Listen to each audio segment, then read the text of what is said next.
데일 카네기 자기관리론.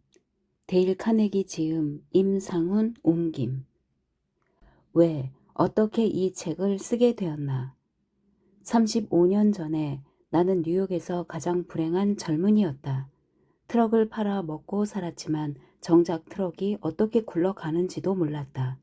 심지어 알고 싶지도 않을 만큼 그 일을 몹시 싫어했다. 당시 살던 곳은 웨스트 56번가의 싸구려 방이었는데 거기서 지낸다는 것 자체가 끔찍했고, 방에 득식을 한 바퀴벌레를 볼 때마다 기분이 축 처졌다. 아침마다 벽에 걸어둔 넥타이를 매려고 손을 뻗으면 바퀴벌레 여러 마리가 나 살려라 하며 흩어지던 광경이 지금도 생생하다. 방에서 보던 녀석들이 그대로 나올 법한 지저분하고 허름한 레스토랑에서 밥을 먹을 수밖에 없었던 현실에도 진저리가 났다. 밤마다 두통에 시달리며 외로이 방으로 돌아오곤 했다. 실망, 걱정, 비통, 반항심에서 비롯된 두통은 날로 심해졌다. 대학 때 품었던 꿈이 악몽으로 변해버린 터라 심사가 뒤틀릴 수밖에 없었다. 이거 제대로 된 삶인가? 모험이 가득한 삶을 꿈꾸던 내가 계속 이렇게 지내도 되는 걸까? 언제까지 싫어하는 일을 하고 바퀴벌레를 친구로 삼아 형편없는 음식이나 먹으면서 이 모양 이 꼴로 희망 없이 살아야 하는 걸까? 내게는 책을 읽고 글을 쓸 시간이 필요했다. 대학 때부터 나는 책을 내고 싶어 하지 않았던가. 하기 싫은 일을 그만두어도 잃을 건 없었다. 돈벌이에는 별로 관심이 없었지만 풍요로운 인생을 살고 싶은 마음은 간절했다. 비유하자면 나는 루비콘 강에 도달한 것이다. 이제 막 자신의 인생을 살아가기 시작한 젊은이가 반드시 마주하게 되는 결단의 순간 말이다. 그래서 결단을 내렸고 그 결과 내 미래가 완전히 바뀌었다. 그 후 35년간 이전에 기대했던 것보다 훨씬 행복하고 보람차게 살고 있다. 당시 내가 내린 결단은 다음과 같았다. 미주리주 워렌스버그 주립사범대학을 다니며 교사를 꿈꾸었던 내게 지금 하는 일은 맞지 않아. 앞으로 야간학교에서 성인들을 가르치며 호구지책을 마련해야겠다. 낮에는 시간을 내어 책을 읽고 강의를 준비하며 장편과 단편 소설을 쓰자. 나는 살기 위해 쓰고 쓰기 위해 사는 삶을 꿈꿨다. 야간 학교에서 무엇을 가르칠 수 있을지 고민해 보았다. 대학에서 받은 교육을 돌아보니 대중연설 교육과 경험이 그동안 쌓은 지식을 전부 합친 것보다 일과 삶에서 실용적임을 깨달았다. 덕분에 소극적이고 자신감 없는 성향을 극복했으며 사람을 다룰 수 있는 용기와 확신을 갖게 되었기 때문이다. 대중연설은 자신의 생각을 용기 있게 말할 수 있는 사람이야말로 리더가 된다는 사실을 명확히 보여주었다. 나는 컬럼비아 대학과 뉴욕 대학의 야간 강좌 중 대중연설 과목의 강사 초빙 공고를 보고 지원했다. 그러나 이 학교들은 내가 성에 차지 않은 모양이었다. 당시에는 적잖이 실망했지만 지금은 그들이 나를 받아주지 않은 것을 고맙게 여긴다. 덕분에 YMCA 야간 학교에서 가르치게 되었기 때문이다. 그곳에서는 구체적인 결과를, 그것도 즉시 보여주어야 했으니 내게 얼마나 큰 도전이었겠는가. 수강생들은 학점이나 사회적 명성을 원하지 않았다. 그들이 내 수업에 들어온 이유는 단 하나, 문제를 해결하는 것뿐이었다. 그들은 회의에서 위축되지 않고 두 발로 버티고 서서 몇 마디 말을 할 수 있게 되길 원했다. 세일즈맨들은 동네를 세 바퀴 돌며 마음을 진정시키는 과정 없이도 까다로운 고객들과 마주할 용기를 얻길 바랐다. 그들 모두 침착하고 자신감 넘치는 사람이 되고 싶어 했다. 자신의 분야에서 남보다 앞서 나가는 게 목표였다. 가족을 위해 좀 더 많은 돈을 벌고 싶어 했다. 무엇보다 수업료를 할부로 내고 있었기 때문에 결과가 좋지 않으면 더 이상 수강하지 않을 것이 뻔했다. 나는 월급이 아니라 수익에 따라 돈을 받는 터라 밥술을 쥐고 살려면 지극히 현실적인 자세를 가질 수밖에 없었다. 당시 나는 불리한 조건에서 강의를 한다고 여겼다. 하지만 지금은 값을 매길 수 없을 만큼 소중한 훈련을 받았다고 생각한다.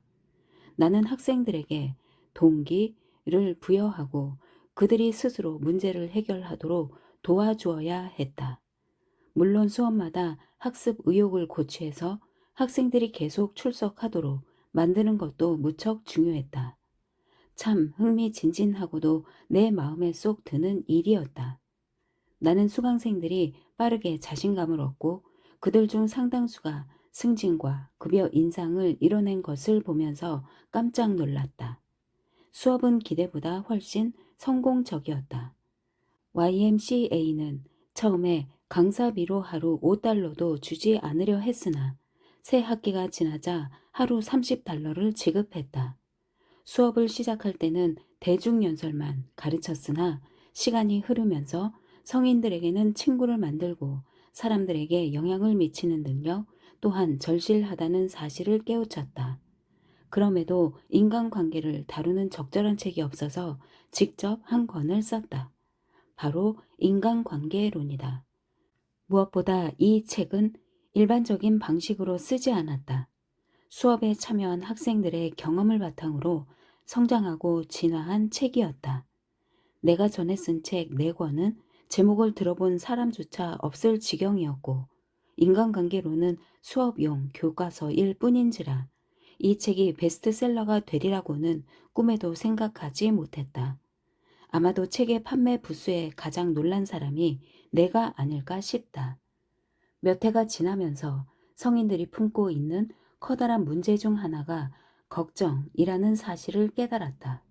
내 수업의 수강생은 대부분 경영자, 세일즈맨, 엔지니어, 회계사 등 기업에서 일하는 사람들이었고 전문직을 비롯해 그 밖의 직업군에 종사하는 사람들도 여럿 있었는데 이들은 하나같이 고민거리를 안고 있었다. 여성 기업가들이나 가정주부들 역시 해결하지 못한 문제로 골머리를 앓고 있었다. 따라서 걱정을 극복하는 방법에 대한 교과서가 절실했다. 나는 적합한 책을 찾고자 5번가와 42번가의 교차점에 있는 뉴욕 공립도서관을 찾았다. 하지만 걱정에 대한 책은 겨우 22권 뿐이었다. 반면 제목에 벌레가 들어간 책은 189권이나 있었다. 벌레에 대한 책이 걱정에 대한 책보다 거의 9배나 많다니 참 놀랍지 않은가? 걱정은 인간이 직면한 큰 문제이기에 당연히 고등학교나 대학교에서 걱정을 없애는 법을 가르칠 거라고 생각하겠지만 이 나라의 어느 학교에도 그런 과정 혹은 그런 강의가 없었다. 데이비드 시버리가 성공적으로 걱정하는 방법에서 책벌레에게 발레를 시켰을 때 전혀 준비가 되어 있지 않은 것처럼 우리도 경험의 압박을 대비하지 못한 상태로 성인이 된다라고 했는데 그의 말에 공감이 간다. 병원 침상의 절반 이상을 정신적, 정서적 문제가 있는 환자들이 채우고 있으니 말이다. 나는 도서관 서가에 한가롭게 놓여있던 걱정에 대한 책 22권을 모두 읽어보았다. 그 외에도 구할 수 있는 책은 모조리 구입했다. 하지만 성인을 위한 교육 과정에서 교과서로 쓸 만한 책은 단 한 권도 없었다.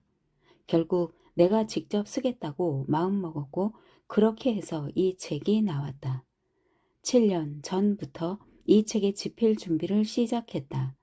먼저 과거와 오늘날의 철학자들이 걱정에 대해 쓴 글을 읽었다. 뿐만 아니라 공자에서 처칠에 이르는 수백 권의 전기도 섭렵했다. 잭 댐프시, 오마 브래들리, 마크 클라크, 헨리 포드, 엘리너 루즈벨트, 도로시 딕스와 같은 각계각층의 명사들도 인터뷰했다. 물론 이는 시작에 지나지 않았다. 인터뷰나 독서보다 훨씬 중요한 일도 했다. 나는 5년 동안 걱정 극복 실험실에서 일했다. 바로 성인 대상의 내 수업 시간이다. 내가 아는 한 이런 목적을 위해 만든 세계 최초의 실험실이다. 우리는 학생들에게 걱정을 극복하는 방법을 몇 가지 제시하고 이를 자신의 삶에 적용해 본 다음 결과를 수업 시간에 발표해 달라고 요청했다. 몇몇 학생들은 자신이 전에 사용했던 방법을 나누었다. 이 과정을 통해 나는 세상 누구보다 많은 걱정 극복법을 들었다고 자부한다. 미국과 캐나다의 170여 도시에서 열린 수업을 통해 선정된 수백 가지 사례도 접했다. 그러므로 이 책은 대학이라는 상아탑에서 만들어진 것이 아니다. 걱정을 극복하는 방법에 대한 학문적 설교도 아니다. 수천 명의 성인이 어떻게 걱정을 극복했는지 간결하고도 박진감 넘치게 기록한 결과물이다. 저자로서 한 가지는 분명하게 자부할 수 있다. 이 책은 구체적이고 믿을만 하다. 이 책에는 가상의 인물인 아무개가 없고 메리나 존처럼 실체가 불분명한 이름도 없다. 드문 경우를 제외하면 대부분 실존 인물이 등장하며 그들의 이름과 주소 역시 실제다. 사실을 있는 그대로 기록했고 책의 내용을 증명해 줄 사람들도 있다. 프랑스의 철학자 발레리는 과학을 성공적인 처방의 집합이라고 말했다. 이 책이 그렇다. 삶에서 걱정을 없애는 법, 그것도 오랜 세월을 거치며 효과가 검증된 방법을 모두 모아두었다. 그러다 보니 이 책에는 새로운 것이 없다. 하지만 일반적으로 적용되지 않던 방법들을 많이 보게 될 것이다. 사실 이 주제에서 우리가 새롭게 들어야 할 내용은 없다. 어떻게 해야 완벽하게 살 수 있는지 우리는 이미 알 만큼 안다. 황금률과 산상수훈에 대해서는 익히 들어 알고 있지 않은가. 문제는 무지가 아니라 아는 대로 실천하지 않는 것이다. 이 책의 목적은 예부터 전해져 내려온 기본 원리를 거듭말하고 사례를 들고 간결하게 정리하고 재해석하며 탁월성을 입증하는 것이다. 그런 뒤에 당신의 정강이를 있는 힘껏 걷어차면서 당신도 알고 있는 원리를 본인의 삶에 적용해 보도록 자극을 주는 것이다. 집필 계기와 과정이 궁금해서 이 책을 집어든 독자는 없다고 본다. 당신이 원한 것은 실행 아닌가? 그러니 이제 시작해보자. 우선 2부 1장까지 읽어보라. 그런 뒤에도 걱정을 그만두고 삶을 즐기게 해줄 만한 새로운 힘과 영감을 얻지 못했다면 책을 쓰레기통에 던져버리라. 그런 사람들에게는 이 책이 아무런 쓸모가 없기 때문이다. 데일 카네기. 이 책을 잘 활용하기 위한 9가지 제안. 1. 이 책을 효과적으로 활용하려면 반드시 갖추어야 할 조건이 있다. 어떤 규칙이나 방법보다 훨씬 중요하고 본질적인 조건이다. 이것이 없으면 이 책에서 아무리 많은 원리를 배우고 익히더라도 실생활에 별 도움이 되지 않을 것이다. 반면에 이 중요한 재능을 가졌다면 활용법 따위는 읽지 않아도 엄청난 일을 해낼 수 있다. 마법과 같은 이 필요 조건은 무엇일까? 배움을 향한 깊고 적절한 욕망, 다시 말해 걱정을 그만두고 새로운 삶을 살아가고야 말겠다는 단호한 결단이다. 어떻게 해야 이러한 욕망을 가질 수 있을까? 그것이 정말 중요하다는 사실을 스스로 끊임없이 상기해야 한다. 책의 모든 원리를 자기 것으로 만들었을 때 얼마나 풍요롭고 충만하며 행복한 삶을 살아갈 수 있을지 상상해 보라. 자신에게 계속 속삭이라. 내 마음의 평화, 행복, 건강, 심지어 수입 전부는 이 책에서 가르치는 지혜롭고 자명하면서도 영속적인 원리를 얼마나 잘 응용하는지에 달렸다. 2. 처음에는 각 장을 빠르게 읽어 전체를 조감할 수 있는 눈을 기르라. 한 장을 읽고 나면 곧이어 다음 장으로 달려가고픈 유혹을 느낄 수 있다. 하지만 그저 재미로 읽는 게 아니라면 참을 줄 알아야 한다. 걱정을 멈추고 자신이 바라는 삶을 살아가기 위해 이 책을 읽는다면 각 장의 처음부터 다시금 꼼꼼히 읽어야 한다. 이런 방식이 시간을 절약하고 원하는 결과도 얻게 해줄 것이다. 3. 읽다가 잠시 멈추고 이제껏 읽은 내용을 곰곰이 반추하라. 각각의 제안을 언제 어떻게 적용할지 자문해보라. 사냥개가 토끼를 쫓아가듯 정신없이 달려가기보다는 이렇게 하는 것이 훨씬 유익하다. 4. 색연필, 연필, 볼펜, 매직펜, 형광펜 등을 손에 들고 읽으라. 자신이 응용할 수 있는 제안에는 밑줄을 그어보라. 별 4개짜리 제안이라면 문장 전체에 밑줄을 긋거나 형광펜을 칠하거나 혹은 별표를 달라. 그러면 책을 더 즐겁게 읽을 수 있다. 다시 읽을 때 훨씬 읽기 쉽고 빠르게 내용을 파악할 수 있는 것은 덤이다. 5. 규모가 큰 보험사에서 15년간 관리자로 일한 여성이 있다. 그녀는 매달 회사가 발행한 모든 보험 계약서를 읽었다. 똑같은 계약서를 해마다 읽고 또 읽은 셈이다. 왜 그랬을까? 그 방법이 계약서의 조항들을 분명히 기억할 수 있는 유일한 길이었기 때문이다. 나는 거의 2년에 걸쳐 대중 연설에 관한 책을 썼다. 그런데 앞에서 내가 무슨 내용을 다루었는지 확인하려면 이따금 앞부분을 들춰야 했다. 망각의 속도는 놀랄 만큼 빠르다. 그러므로 이 책을 통해 실제적이고 지속적인 도움을 받고 싶다면 대충 한번 훑는 것으로 충분하리라는 환상을 버려야 한다. 꼼꼼히 읽은 다음 매달 시간을 충분히 내어 다시 읽는 것이 좋다. 그러기 위해서는 이 책이 늘 책상에 놓여 있어야 한다. 시간이 날 때마다 책을 펴서 탐독하라. 당신은 발전할 가능성이 충분하다는 것을 스스로에게 주지시켜야 한다. 계속 집중해서 읽고 삶에 적용해야만 이 책의 원리들을 몸에 익힐 수 있다. 다른 방법은 없다. 6. 극작가 버나드 쇼는 말했다. 어떤 사람에게 무언가를 가르치려 든다면 그 사람은 절대 스스로 배우지 못할 것이다. 그의 말이 옳다. 배움이란 능동적인 과정이기 때문이다. 우리는 행동을 통해 배운다.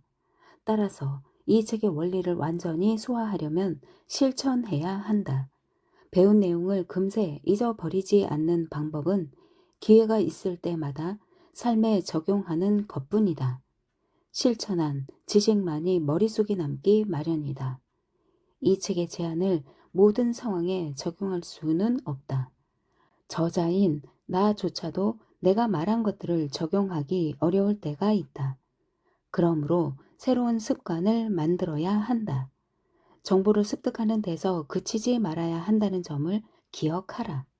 새로운 방식으로 인생을 살아보려면 많은 시간과 강한 인내심과 끊임없이 적용하려는 노력이 필요하다. 그래서 책을 자주 들춰보아야 한다. 이 책을 걱정을 정복하는 방법에 대한 실용적인 핸드북으로 여기라. 어려운 문제에 맞닥뜨릴 때 흥분하면 안 된다. 충동적으로 행동하고 싶은 마음이 들더라도 자제해야 한다. 그럴 때는 경솔하게 행동할 가능성이 높기 때문이다. 대신 이 책을 펴고 당신이 밑줄 친 문단을 훑어보라. 그런 다음 책에서 제시한 방법을 시도해보고 당신 앞에 마법이 펼쳐지는 순간을 지켜보라. 7. 당신이 어떤 원칙을 어길 때 배우자가 그 모습을 목격한다면 그때마다 그에게 1달러를 주라. 배우자는 당신의 잘못된 습관을 교정해 줄 것이다. 8.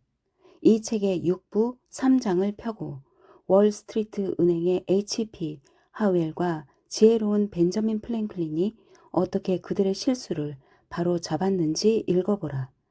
이 책의 원리를 얼마나 잘 응용하고 있는지 하웰과 프랭클린이 제시한 방법을 사용해 스스로 점검해 보라.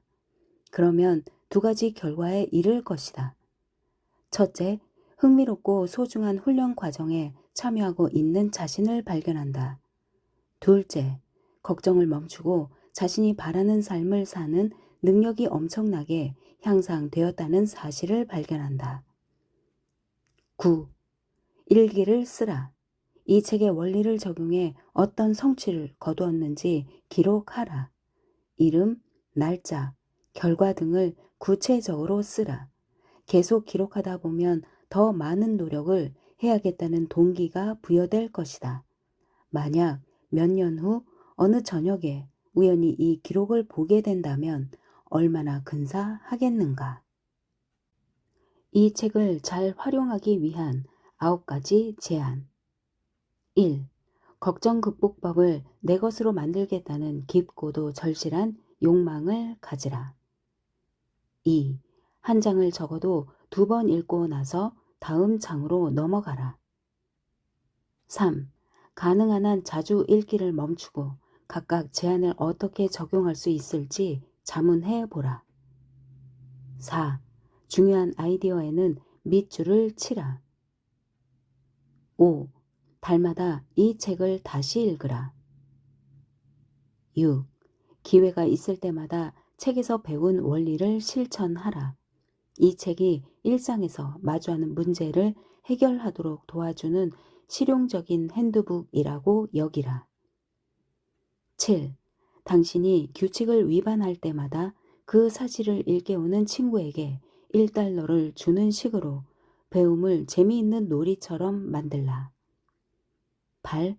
매주 자신이 얼마나 발전했는지 점검하라. 어떤 실수를 저질렀고 무엇이 개선되었으며 삶의 유용한 교훈을 충분히 얻었는지 자문해 보라. 9. 일상에서 언제 어떻게 이 책의 원리를 적용했는지 책의 마지막 부분에 계속 기록하라.